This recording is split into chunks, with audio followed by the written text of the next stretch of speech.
সোমবার রাতে গণভবনে আওয়ামী লীগ সভাপতি ১৪ দলীয় জোট নেত্রী প্রধানমন্ত্রী শেখ হাসিনার সভাপতিত্বে অনুষ্ঠিত বৈঠকে নীতিগত সিদ্ধান্ত নেওয়া হয় জামাত শিবিরের রাজনীতির নিষিদ্ধের বিষয়ে।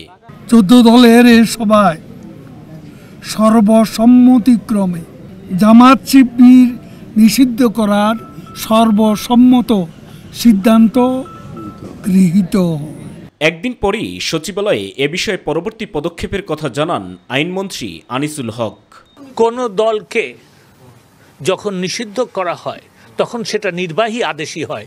প্রধানমন্ত্রী আমাকে নির্দেশ দিয়েছেন, এটা ঠিক যে আগামীকালকের মধ্যে একটা ব্যবস্থা নেওয়া। কোন আইনি প্রক্রিয়ায় হবে সেটা যখন আমরা সিদ্ধান্ত নিব তখন বলবো। এদিকে বঙ্গবন্ধু এভিনিউ দলের কেন্দ্রীয় কার্যালয়ে যৌথ সভায় অংশ নেন আওয়ামী লীগ সাধারণ সম্পাদক ওবায়দুল কাদের। দেশবিরোধী শক্তি যাতে আর নৈরাজ্য করার সুযোগ না পায় সে বিষয়ে প্রস্তুতি নিতে দলীয় নেতাকর্মীদের নির্দেশ দেওয়ার পাশাপাশি কথা বলেন জামাত শিবিরের রাজনীতি নিষিদ্ধের বিষয়ে।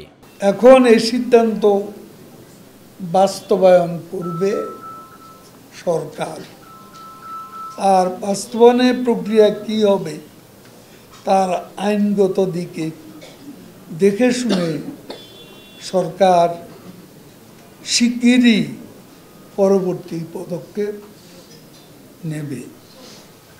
কারণ আমরা আইনগত দিকটি ভালোভাবে দেখে নিতে চাই, যাতে কোনো ফাঁক ফোকর দিয়ে স্বাধীন বাংলাদেশে এই অপশক্তি আর কোনো সুযোগ না পায়।